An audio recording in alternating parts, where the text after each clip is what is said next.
कांग्रेस के नेता राहुल गांधी और विपक्ष के लोग वोट चोरी और चुनाव आयोग के खिलाफ मार्च निकालने में लगे हुए थे, लेकिन उधर पीएम मोदी ने एक कानून में संशोधन कर दिया है, जिसके बाद विपक्ष फिर से छाती पीटने लगा।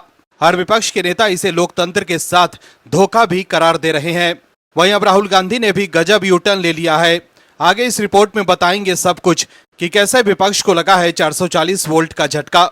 दर्शकों, विपक्ष को पीएम मोदी के हर फैसले से तकलीफ हो रही है। पीएम मोदी के खिलाफ विपक्ष की दाल नहीं गल रही है। विपक्ष के लोगों ने सब कुछ करके देख लिया, लेकिन जनता ने उनका साथ नहीं दिया। लेकिन अब पीएम मोदी ने विपक्ष को जोर का झटका दिया है। चौकीदार चोर है से लेकर राफेल डील और तमाम तरह के आरोप लगाकर राहुल गांधी ने देख लिया, लेकिन फिर भी उन्हें हार ही नसीब हुई। जनता ने राहुल गांधी की बातों पर बिल्कुल भी भरोसा नहीं किया। राहुल गांधी ने ईवीएम का भी राग अलाप कर देख लिया, लेकिन कोई फायदा नहीं हुआ। जिसके बाद अब वोट चोरी का नया शिगुफा उन्होंने छोड़ दिया है। जिसके बाद कांग्रेस के समर्थकों को लग रहा है कि राहुल गांधी ने एटम बम फोड़ दिया है, लेकिन कांग्रेस के समर्थकों की खुशी ज्यादा देर तक नहीं टिकी और चुनाव आयोग ने राहुल गांधी के सभी दावों को गलत बता दिया और कहा कि ये मिसलीडिंग बयान है और राहुल गांधी भ्रम फैला रहे हैं। साथ ही राहुल गांधी द्वारा दिखाए गए कुछ कागज को भी चुनाव आयोग ने फर्जी बता दिया है। लेकिन कांग्रेस के ही वरिष्ठ नेता केएन राजन्ना ने सब कुछ साफ कर दिया। कांग्रेस के नेता राजन्ना के बयान के बाद राहुल गांधी के वोट चोरी के दावे को कटघरे में खड़ा कर दिया है, जिससे कांग्रेस में हड़कंप मच गया। कर्नाटक विधानसभा में इस मुद्दे पर बीजेपी ने भी कांग्रेस को घेरा। वहीं चुनाव आयोग ने भी राहुल गांधी के खिलाफ शिकंजा कस दिया है। चुनाव आयोग की तरफ से लगातार मिल रहे नोटिस के बाद राहुल गांधी ने खुद ही अपने बयान से साफ कर दिया है कि उनके पास सबूत है या सिर्फ वो आरोप ही लगा रहे हैं, जैसे वो पहले करते रहे हैं। इससे पहले चीन वाले मामले पर भी राहुल गांधी कोर्ट में यूटर्न ले चुके हैं। वही चौकीदार चोर है से लेकर राफेल डील तमाम मामलों पर राहुल गांधी बैकफुट पर आ चुके हैं और अब राहुल गांधी ने चुनाव आयोग से मिले नोटिसों का हवाला देते हुए एक बयान दिया है। राहुल गांधी ने कहा है कि ये चुनाव आयोग का डेटा है, मेरा डेटा नहीं है, जिस पर साइन करके शपथ पत्र दूं। राहुल गांधी ने कहा है कि इस डेटा को अपने वेबसाइट पर डाल दीजिए, आपको पता चल जाएगा। ये सब सिर्फ मुद्दे से ध्यान भटकाने के लिए की जा रही कोशिश है। यह सिर्फ बेंगलुरु में ही नहीं बल्कि कई अन्य निर्वाचन क्षेत्रों में भी हुआ है। दर्शकों, राहुल गांधी पहले तो दावा कर रहे थे कि उन्होंने चुनाव आयोग के खिलाफ सबूत ढूंढ निकाला है और अब वो कह रहे हैं कि ये चुनाव आयोग का ही डेटा है, मेरा नहीं, जिस पर साइन करके शपथ पत्र मैं क्यों दूं। ऐसे में आप समझ सकते हैं कि कैसे अब सब कुछ साफ हो गया है। दर्शकों, राहुल गांधी तो शपथ पत्र देने के लिए तैयार नहीं है, लेकिन आप दर्शक क्या सोचते हैं? क्या राहुल गांधी के पास कोई सबूत है या राजनीति चमकाने के लिए वो ये सब कर रहे हैं? अगर आपको लगता है कि ये सब कांग्रेस का राजनीतिक स्टंट है तो कमेंट में यस लिखिए, और अगर आप राहुल गांधी के समर्थन में है तो नो लिखिए, ताकि साफ हो जाए कि कितने लोग चुनाव आयोग के साथ है और कितने लोग राहुल गांधी के साथ। इस खबर में आगे आपको बताएंगे कि मोदी सरकार ने किस कानून में किया है संशोधन और कैसे वोट चोरी के आरोप पर राहुल गांधी को लगा है सबसे बड़ा झटका और कैसे अंदर की बात आ गई है बाहर। तो बने रहिए हमारे साथ अंत तक और देखिए हमारी ये खास रिपोर्ट। राहुल गांधी के वोट चोरी अभियान को बड़ा झटका लगा है। कांग्रेस के बड़े नेता ने इस पर सवाल उठा दिया है, जिससे कांग्रेस की कलह बाहर आ गई है। वही वोट चोरी का आरोप लगने पर निर्वाचन आयोग ने राहुल गांधी को नोटिस जारी किया है, लेकिन राहुल गांधी हलफनामा दायर करने से भाग रहे हैं और हलफनामा देने के सवाल पर राहुल गांधी ने कहा है कि ये डेटा मेरा नहीं है, ये चुनाव आयोग का डेटा है, इसलिए मैं साइन करके नहीं दूंगा। वहीं राहुल गांधी ने यह भी कहा है कि ये सब सिर्फ मुद्दे से ध्यान भटकाने के लिए है। ये सिर्फ बेंगलुरु ही नहीं बल्कि देश के अन्य कई क्षेत्रों में भी हुआ है। राहुल गांधी ने यह भी कहा है कि इलेक्शन कमीशन जानता है कि उनका डेटा फटेगा, तो जो वो छिपाने की कोशिश कर रहा है वो हम निकाल देंगे।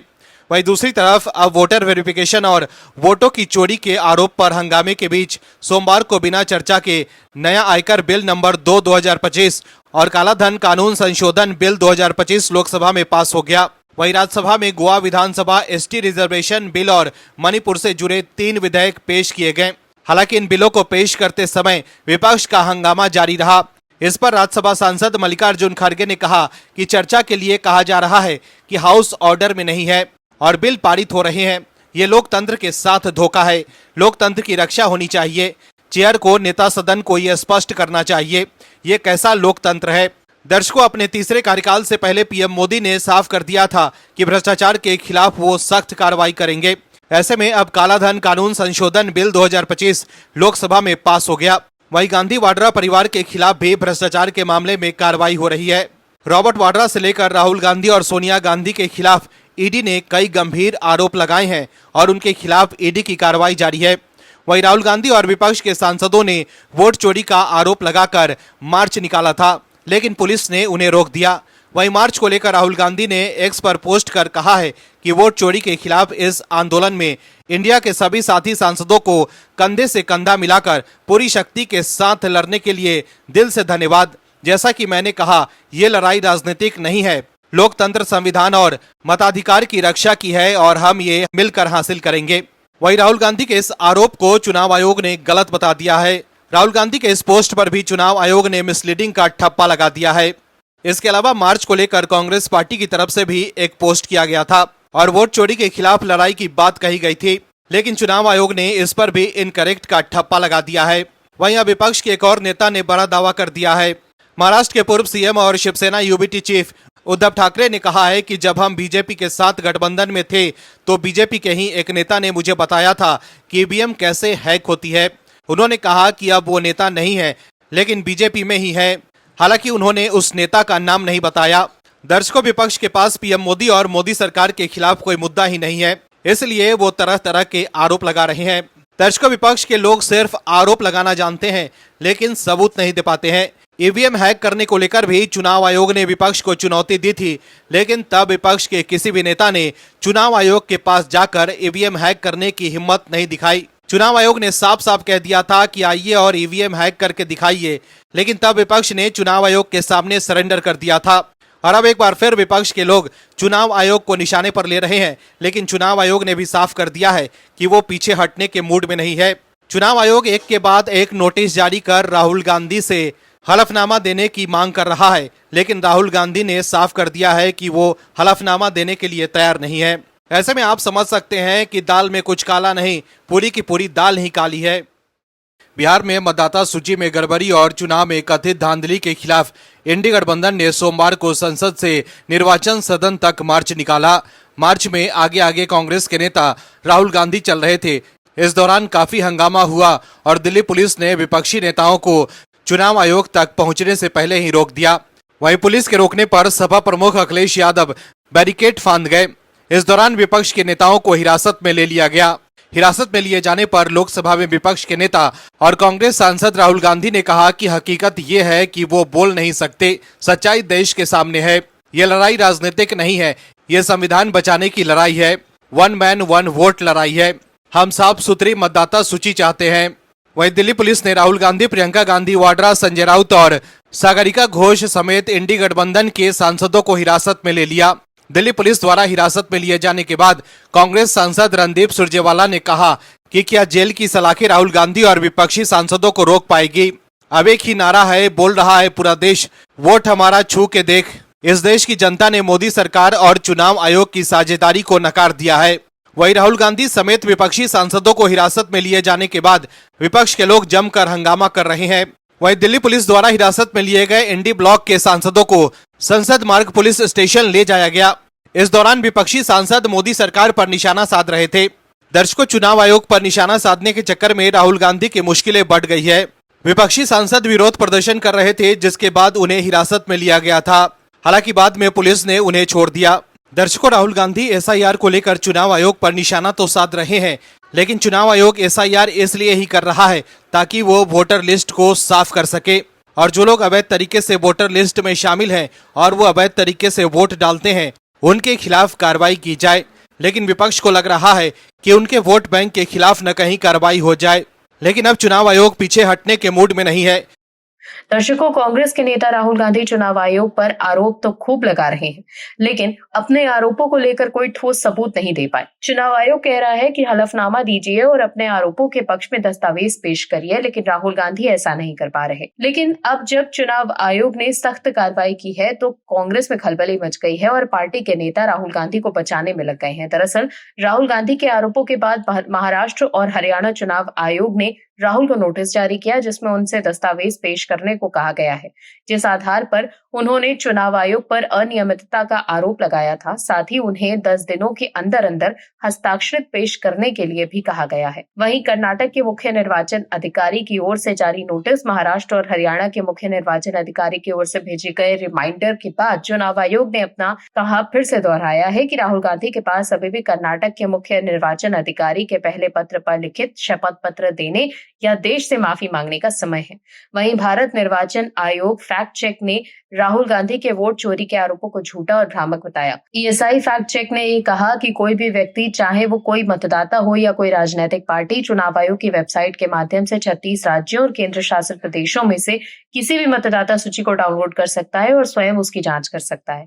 वहीं राहुल गांधी को नोटिस जारी किए जाने पर उनका बचाव करते हुए कांग्रेस नेता पी चिदम्बरम ने कहा है कि चुनाव आयोग अदालत नहीं बल्कि एक प्रशासनिक निकाय है और वो शिकायतों पर विचार करते समय अदालत की तरह बर्ताव नहीं कर सकते। चिदम्बरम ने यह भी कहा कि चुनाव आयोग को अदालत की तरह व्यवहार नहीं करना चाहिए। वहीं चुनाव आयोग द्वारा राहुल गांधी से सख्त लहजे में जवाब मांगे जाने पर कांग्रेस प्रवक्ता सुप्रिया श्रीनेत भी तिलमिला गई।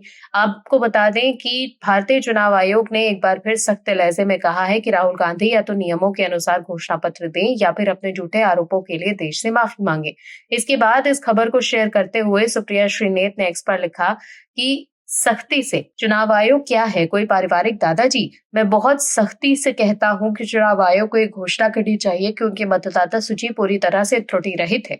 कुल मिलाकर देखें तो राहुल गांधी अब बचने की कोशिश कर रहे हैं, लेकिन चुनाव आयोग ने सख्त नोटिस देकर राहुल गांधी की चिंता बढ़ा दी है। वहीं बीजेपी ने मार्च निकालने पर विपक्ष पर निशाना साधा। बीजेपी नेता ने यह कहा कि कांग्रेस पार्टी पहले ईवीएम पर झूठ बोलती है, कभी महाराष्ट्र का मुद्दा उठाती है, कभी हरियाणा की बात उठाती है, तो कभी रोज झूठ का एक नया पहाड़ बनाती है। सन 2014, 2019 और 2024 में उनके बीच अनेक राज्यों में निरंतर पराजय के कारण कांग्रेस पार्टी दिवालियापन की स्थिति में पहुंच चुकी है। केंद्रीय मंत्री धर्मेंद्र प्रधान ने कहा कि पिछले 2 से 3 दिनों में जितने भी वाद विवाद हुए, उस पर भारतीय मीडिया ने फैक्ट चेक करते हुए राहुल गांधी के हर एक झूठ का प्रमाण के आधार पर उसको बेनकाब किया है।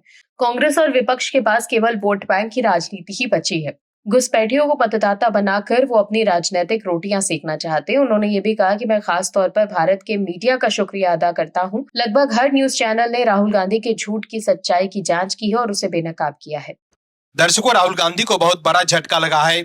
राहुल गांधी चुनाव आयोग पर वोट चोरी का आरोप लगा रहे हैं, लेकिन कांग्रेस की आंतरिक कलह बाहर आ गई है। इस पूरे घटनाक्रम के बारे में कर्नाटक सरकार के सहकारिता मंत्री और कांग्रेस नेता के.एन. राजन्ना ने राहुल गांधी और पार्टी लाइन से अलग बयान दिया। राजन्ना ने राहुल गांधी के वोट चोरी के आरोपों की आलोचना करते हुए कहा था कि वोटर लिस्ट कांग्रेस के शासनकाल में बनी थी। न्यूज एजेंसी एएनआई ने एक्स पर बताया है कि चुनाव आयोग पर राहुल गांधी के आरोपों पर कर्नाटक के मंत्री एन राजन्ना ने कहा है कि देखिए, अगर हम ऐसी बातों पर यूं ही बात करने लगेंगे तो अलग अलग राय सामने आएगी। मतदाता सूची कब तैयार हुई थी? ये तब तैयार हुई थी जब हमारी सरकार सत्ता में थी। उस समय क्या सब लोग आंखें बंद करके चुपचाप बैठे थे? ये अनियमितताएं हुई थी, ये सच है, इसमें कुछ भी झूठ नहीं है। ये अनियमितताएं हमारी आंखों के सामने हुई। हमें शर्म आनी चाहिए। हमने उस समय इस पर ध्यान नहीं दिया, इसलिए हमें भविष्य में सतर्क रहना होगा। महादेवपुरा में वास्तव में धोखाधड़ी हुई थी। एक व्यक्ति 3 अलग अलग जगहों पर पंजीकृत था और उसने 3 जगह मतदान किया था, लेकिन जब मतदाता सूची का मसौदा तैयार किया जा रहा था तो हमें इसकी निगरानी करनी होगी, है ना? जब मतदाता सूची का मसौदा तैयार किया जाता है तो हमें आपत्तियां दर्ज करनी चाहिए, ये हमारी जिम्मेदारी है। उस समय हम चुप रहे और अब हम बात कर रहे हैं। वहीं कांग्रेस के वरिष्ठ नेता एन राजन्ना के बयान के बाद बीजेपी ने राहुल गांधी और कांग्रेस पर निशाना साधा है। बीजेपी नेता अमित मालवीय ने एक्स पर पोस्ट कर लिखा है कि राहुल गांधी के फर्जी वोट चोरी अभियान को एक और झटका देते हुए कर्नाटक के सहकारिता मंत्री के.एन. राजन्ना, जो एक बड़े वाल्मीकि नेता हैं और सिद्धरामैया के करीबी माने जाते हैं, ने स्वीकार किया कि मतदाता सूचियां कांग्रेस के कार्यकाल में तैयार की गई थी। उन्होंने ये भी पूछा कि जब ये सूचियां कांग्रेस के शासन में तैयार की गई थी तब किसी ने आवाज क्यों नहीं उठाई। राहुल गांधी के तर्कों की खामियों से उजागर करने और आईना दिखाने की हिम्मत दिखाने के लिए राजन्ना को अब इस्तीफा देने के लिए मजबूर होना पड़ा है। वहीं पार्टी लाइन से हटकर बयान देना मंत्री के.एन. राजन्ना को भारी पड़ गया है। खबर के मुताबिक कांग्रेस आलाकमान के निर्देश पर सीएम सिद्धरामैया ने सहकारिता मंत्री के.एन. राजन्ना का इस्तीफा ले लिया है। वहीं राजन्ना की टिप्पणियों को डीके शिव कुमार खेमे के सदस्यों ने अच्छी तरह से लिया और उन पर और अन्य वरिष्ठ नेताओं पर पार्टी हितों के विरुद्ध काम करने का आरोप लगाया। सिद्धरमैया और डीके शिव कुमार समर्थकों के बीच मुख्यमंत्री पद के लिए चल रहे बड़े संघर्ष के बीच कर्नाटक कांग्रेस में आंतरिक कलह सामने आ रही है। वहीं कर्नाटक के मंत्री के.एन. राजन्ना द्वारा कैबिनेट मंत्री पद से इस्तीफा दिए जाने पर बीजेपी सांसद वसवराज बोम्मई ने कहा है कि इससे पता चलता है कि कांग्रेस में सच्चाई के लिए कोई जगह नहीं है। उन्होंने सच कहा था कि ये सभी मतदाता सूचियां उनके शासनकाल के दौरान तैयार की गई थी, इसलिए उन्हें हटा दिया गया। सच्चाई का हनन हुआ है। किसी को केवल झूठ बोलना चाहिए, नेताओं को खुश करना चाहिए और लोगों को मूर्ख बनाना चाहिए।